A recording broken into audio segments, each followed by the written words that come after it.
Kenapa di Mekah ada rumah Allah Subhanahu wa Ta'ala dan ada juga rumah setan bersebelahan? Apakah benar setan ada di situ atau apakah cuma simbolik? Jika cuma simbolik, berarti rumah Allah juga merupakan simbol. Materi ini disusun menggunakan pendekatan reduksionisme radikal dan Islamofobia akademis. Dalam mazhab ini, fenomena keberadaan rumah Allah atau Ka'bah dan rumah setan atau jamarat yang terletak berdekatan di wilayah suci Mekah tidak dipandang melalui kacamata iman, melainkan sebagai bukti disonansi kognitif, sinkretisme pagan, dan kegagalan arsitektur teologis. Dialektika ruang, desakralisasi Ka'bah dan jamarat sebagai teater berhala yang bertahan, oleh perspektif reduksionisme radikal dan kritik budaya material. Bagi ilmuwan dalam jalur Islamofobia akademis seperti Ibn Warraq, Robert Spencer, atau para penganut hyper-revisionism, keberadaan rumah Allah dan situs pelemparan setan secara berdampingan merupakan paradoks yang menelanjangi sifat asli Islam. Mereka berargumen bahwa Islam yang mengklaim sebagai agama monoteistik absolut sebenarnya terjebak dalam dualisme primitif yang diwarisi dari paganisme Arab kuno. 1. Jamarat, bukan simbolik, melainkan berhala yang diselamatkan. Dalam narasi tradisional, jamarat, 3 pilar yang dilempari batu, melambangkan godaan setan terhadap Ibrahim. Namun dari sudut pandang reduksionisme radikal, jamarat adalah artefak pagan yang gagal dihancurkan oleh Muhammad. Fetisisme batu berlawanan, kritikus radikal menunjuk pada ironi yang mencolok. Umat Islam mencium satu batu, Hajar Aswad, dan melempar batu lainnya, jamarat. Baginya, kedua tindakan ini secara psikologis adalah pemujaan berhala atau idolatri. Melempar batu ke sebuah objek mati untuk mengusir setan dianggap sebagai praktik magis primitif yang tidak memiliki dasar rasional dalam monoteisme murni. Transformasi berhala. Sejarawan skeptis berargumen bahwa jamarat aslinya adalah tugu-tugu pemujaan dewa-dewa lokal Mekah, karena Muhammad tidak bisa sepenuhnya menghapus keterikatan emosional suku-suku Arab terhadap tugu-tugu tersebut, ia mengubah fungsinya, yang tadinya tempat pemujaan, diubah menjadi tempat setan, agar ritual pelemparan batu yang sudah ada sejak zaman pagan tetap bisa dijalankan, namun dengan narasi baru. 2. Argumentasi simbolik. Jebakan logika simbol versus esensi. Pertanyaan kritis muncul. Jika setan di jamarat hanya simbolik, apakah Allah di Ka'bah juga hanya simbolik? Reduksionisme radikal menggunakan logika ini untuk meruntuhkan klaim ketuhanan Islam. Materialisme Tuhan. Jika Islam mengklaim Tuhan tidak bertempat, maka keberadaan rumah Allah adalah sebuah kontradiksi ontologis. Kritikus radikal berpendapat bahwa jika Ka'bah dianggap sebagai rumah Allah secara esensial, maka Islam jatuh ke dalam lokalisasi Tuhan, paganisme. Namun jika itu hanya simbol, maka kesuciannya tidak berbeda dengan patung Zeus atau Jupiter. Dualitas geografis. Keberadaan rumah Allah dan rumah setan dalam satu radius geografis menunjukkan bahwa teologi Islam masih sangat bergantung pada geografi sakral pagan. Dalam pola pikir ini, kekuatan baik dan buruk harus memiliki manifestasi fisik di atas tanah. Reduksionis melihat ini sebagai bukti bahwa Islam hanyalah paganisme yang berganti baju, yang masih membutuhkan objek fisik, batu, dan pilar untuk memfungsikan imajinasi teologisnya.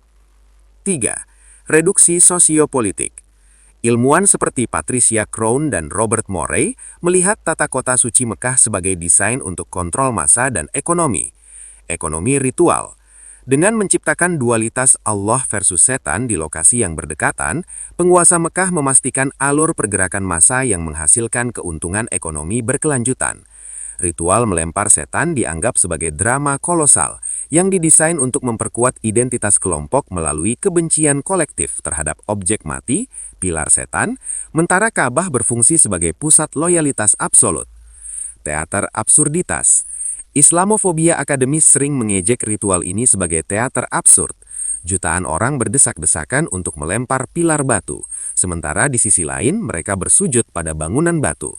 Bagi mereka, ini bukan spiritualitas, melainkan regresi peradaban ke masa di mana manusia percaya bahwa benda mati memiliki daya magis. Tabel dekonstruksi, dualitas Allah dan setan di Mekah. Objek, klaim tradisional, iman. Analisis reduksionisme radikal. Ka'bah, Baitullah, rumah ibadah monoteistik pertama. Struktur kuil pagan kuno yang direklamasi secara politik. Jamarat, setan, simbol perlawanan terhadap godaan. Tugu pagan kuno, menhir, yang fungsinya diubah untuk menutupi jejak berhala. Hajar Aswad, batu dari surga, objek fetisisme batu atau litolatri yang belum tuntas dihapus. Pelemparan batu, mengikuti sunnah Nabi Ibrahim, ritual magis simpatetik kuno untuk mengusir roh jahat, animisme. Referensi utama mazhab reduksionisme dan Islamofobia akademis.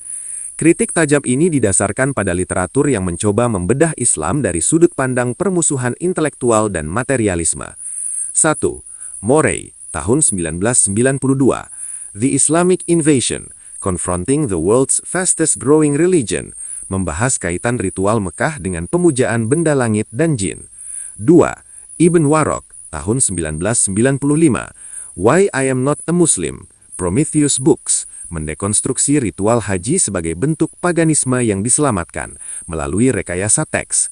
3. Robert Spencer, tahun 2005. The Politically Incorrect Guide to Islam, menyoroti kontradiksi antara anti-idolatri dan praktik fisik di Ka'bah dan Jamarat. 4. Krohn, tahun 1987. Meccan Trade and the Rise of Islam, menganalisis bagaimana situs-situs suci Mekah diciptakan untuk legitimasi ekonomi suku Quraisy. 5. William Sinclair Tisdale, tahun 1905. The Original Sources of the Quran, menelusuri akar praktik jamarat dan tawaf ke dalam tradisi Sabean dan paganisme Arab kuno. 6. Ibn Warok, editor, tahun 2002.